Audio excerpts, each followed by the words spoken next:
Betrayed by my family, homeless in winter, almost killed. The truth will leave you speechless.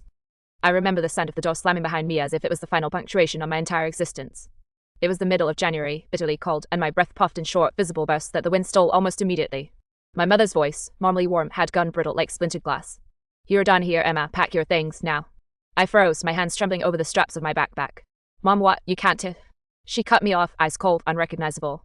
"I can and I will. You've made your choice, and now you live with it." And there he was, Frank, my stepfather, leaning against the hallway wall with that smirk that used to make me uneasy, now outright terrifying. He didn't even lift a finger to help me.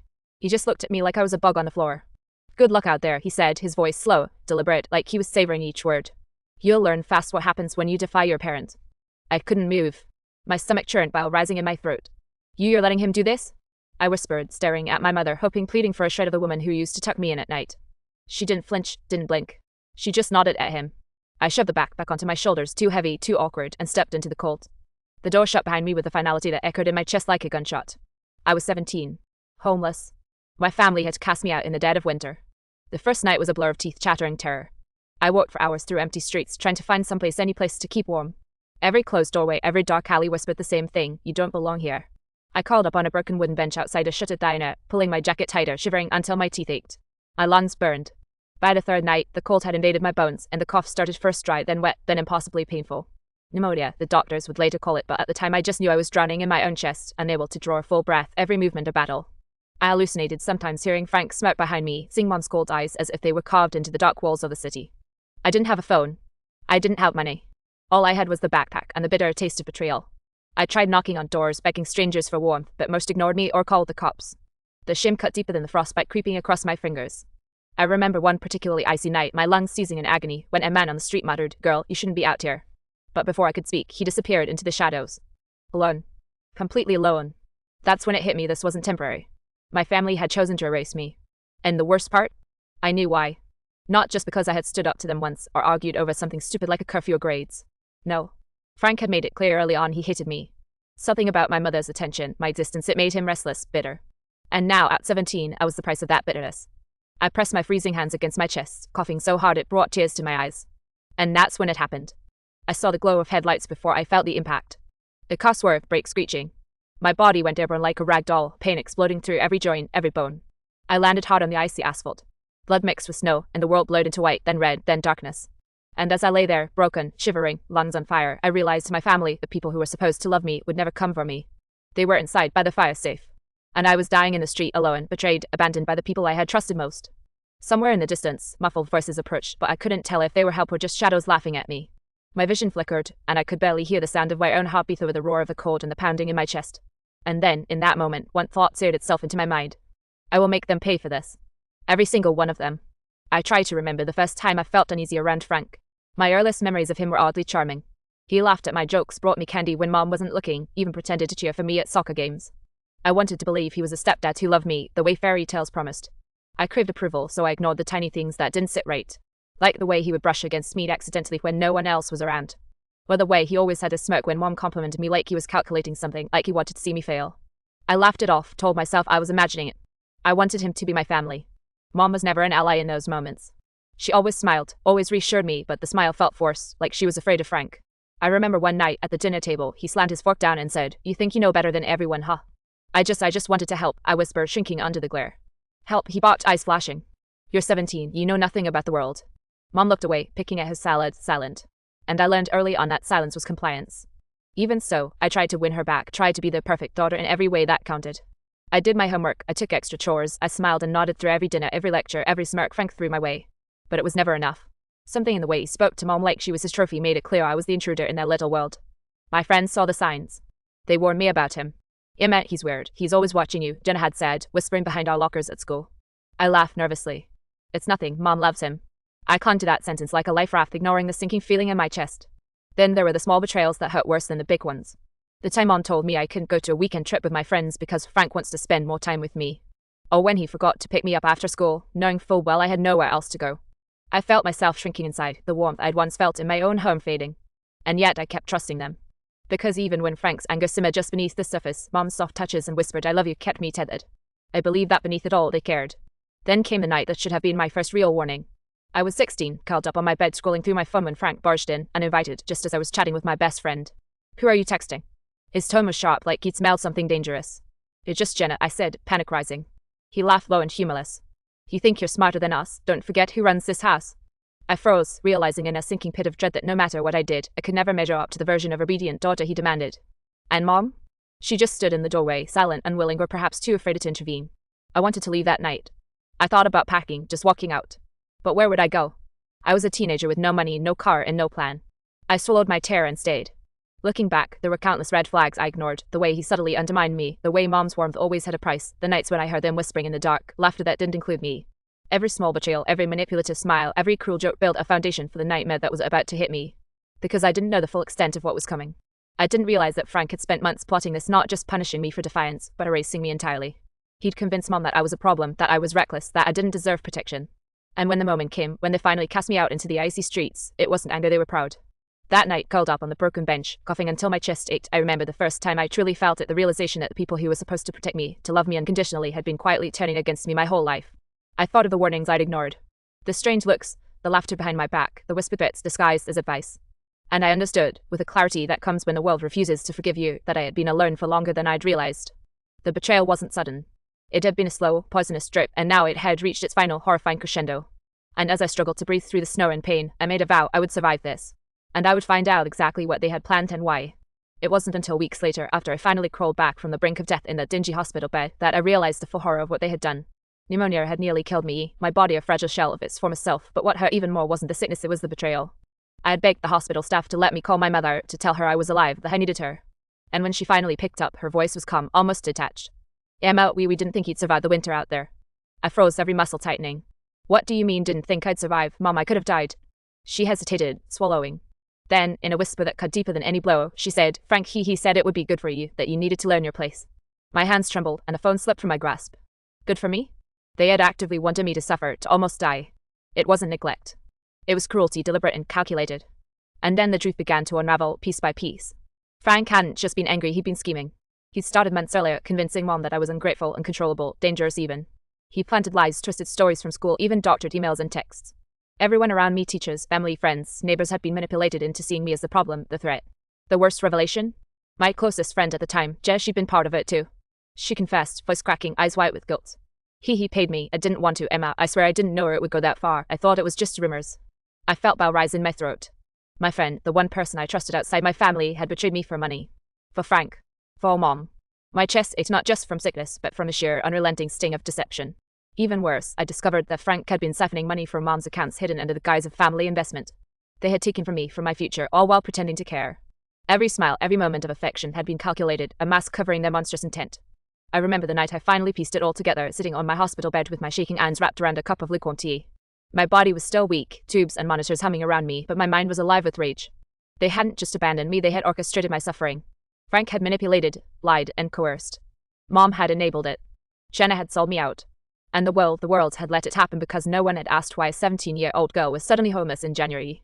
I felt a wave of nausea as I realized the extent of the isolation, the cruelty, the meticulous planning. My own mother, the woman who gave birth to me, had signed off on my near death. Frank had done the same with a chilling sense of pride. It wasn't just betrayal, it was premeditated annihilation. And as if the universe wanted to compound my torment, a social worker told me something I couldn't believe at first. There were other kids in situations like yours. Frank has done this before. You weren't the first, and you probably won't be the last. I felt my hands go numb. I couldn't scream. There was nothing left inside me to protest with, only the raw, pulsing need to survive and to expose them. By the time I left the hospital, I was a shell of the girl I had been. My body was scarred, my trust obliterated, and my soul weighed down with the knowledge that my so-called family had deliberately destroyed me. Every smile, every word of comfort I had believed, every I love you I had clung to, they had all been lies. I knew then that survival alone wasn't enough. I needed justice, or at least vindication. I needed the world to see Frank for what he truly was, a predator hiding behind the facade of fatherhood, a manipulator who had convinced my mother to betray her own child. And I vowed, as I packed my sparse belongings and stepped into the cold world again, that I would make them face the consequences. Not with blind anger, not with whispers or tears, but with the full, merciless truth. Because some betrayals don't just break hearts, they destroy lives. And this one had almost destroyed mine. I remember the exact moment I decided I would confront him. Frank was in the living room, lounging on the sofa like a king surveying his domain, the smug expression still etched into his face, and Mom was in the kitchen, silently chopping vegetables as if she didn't know the entire world had crumbled. I walked in without knocking. Every step was deliberate, fueled by weeks of pent-up rage. Frank, I said, my voice low but sharp. He looked up, eyebrow raised, smirk fading only slightly. Well, if it isn't my little runaway, he drawled, leaning back. He looked tired. Don't call me that, I snapped. I know everything, every lie, every manipulation, every single thing you did to me. He laughed, a cruel, mirthless sound. Oh, Emma, you always thought you knew better. I taught you a lesson. My hands were shaking, not with fear, but fury. A lesson. I nearly died. You and Mom kicked me out into the snow in the dead of winter. Do you have any idea what that feels like? Mom's face was pale, her eyes dotting between us. I realized she wasn't going to intervene. Not this time. Not ever. Frank stood, looming over me. He'll never understand, Emma, you're weak, and you've always been a problem. I did what had to be done. I took a step closer. Weak, I survived. I didn't just survive, you almost killed me. And for what? Because you wanted me out of your perfect little picture. You're pathetic, and I'm going to make sure everyone knows it. He sneered, but there was a flicker of something. Was it fear? In his eyes. I had evidence, bank statements, proof of manipulation, even Jenna's confession. I had gathered everything in meticulous detail, preparing for this moment. I pulled out my phone and called the social worker, letting them hear everything first, and Frank froze. Mom's hands trembled as she tried to grab the phone from me. Emma, don't. No? I shouted. I deserve to be heard. I deserve justice. The social worker arrived within minutes, followed by local authorities. Frank tried to bluff, tried to spin lies, but the papers, the testimonies, and the truth I had painstakingly collected were undeniable. My mother finally broke down, sobbing, finally acknowledging but not excusing her complicity. Neighbors who had once praised the perfect family came forward, shocked at the story, horrified by the years of subtle manipulation that had been invisible to everyone. Frank was arrested not just for fraud, but for child endangerment and coercion.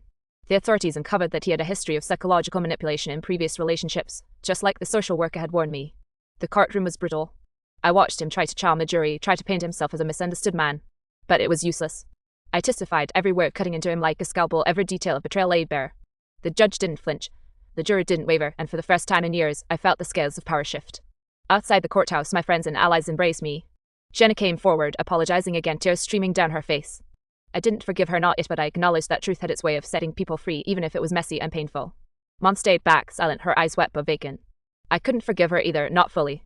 She had enabled him, allowed him to gaslight and harm me. But I didn't need her forgiveness. I needed my own voice, and I finally had it. Frank was sentenced to years in prison. Financial penalties stripped him of the money he had stolen, and the community he once manipulated now knew the truth. The social worker ensured that I was placed in safe housing, provided therapy, and supported in rebuilding my life. And yet, even after the legal consequences, the emotional toll lingered. I couldn't undo the cold nights, the pneumonia, the betrayal that cut so deep it left permanent scars. But I had confronted the monster directly. I had exposed the lies, the manipulation, and the cruelty. I had turned fear into action and silence into testimony. For the first time, I felt the weight begin to lift, not completely, not instantly, but enough to take a breath without shaking. The confrontation was over. The consequences had landed. And I had survived not just physically, but psychologically, armed now with proof that I was no longer powerless. The first few months after Frank's arrest were surreal. I moved into a small, modest apartment provided through a youth support program. For the first time in my life, I had a space that was truly mine, but it was quiet in a way that screamed at me the absence of the chaos, the absence of betrayal, the absence of people who should have loved me. Therapy became my lifeline. At first, I hated it. I hated admitting how broken I felt, how much I had been manipulated and abandoned. But my therapist, a kind but relentless woman named Dr. Harris, didn't let me shy away from the truth. You need to name it, Emma, she said one session, her voice steady. Name the betrayal, name the anger, name the grief, don't let it fester in silence. And I did. I named it all. Every sleepless night in the cold, every cough that racked my body with pneumonia, every manipulated word, every lie, every stolen opportunity. I cried until my throat burned, screamed until my voice was raw, and slowly I felt pieces of me returning. Support came in unexpected ways. Neighbors who had once whispered rumors of a perfect family reached out with apologies, some with homemade meals, others with offers to help me finish high school. Jenna visited often, her guilt heavy but her heart sincere. We didn't speak of the past immediately, some bridges couldn't be rebuilt overnight. But her presence reminded me that not everyone was a betrayer. Mom never reached out. I don't know if she could face me or if she wanted to forget her complicity.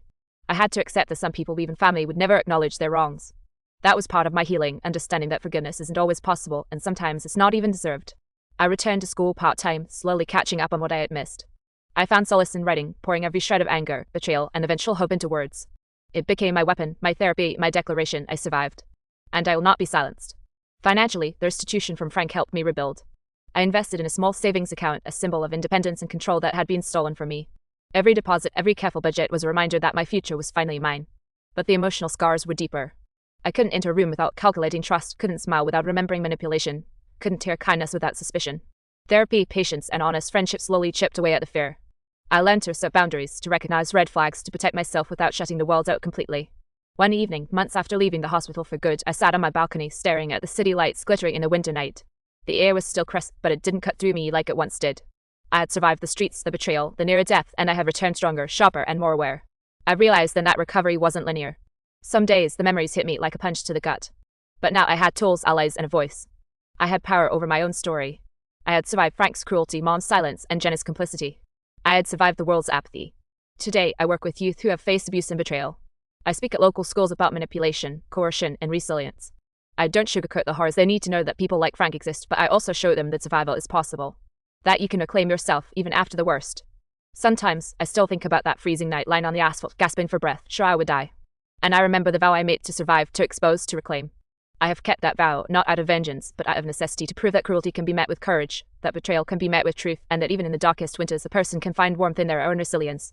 I don't have the family I once thought I would. But I have chosen my family now, friends, mentors, supporters, and even strangers who believe me. And that, I realize, is more than enough. I am stronger. I am wiser. I am Emma and I survived.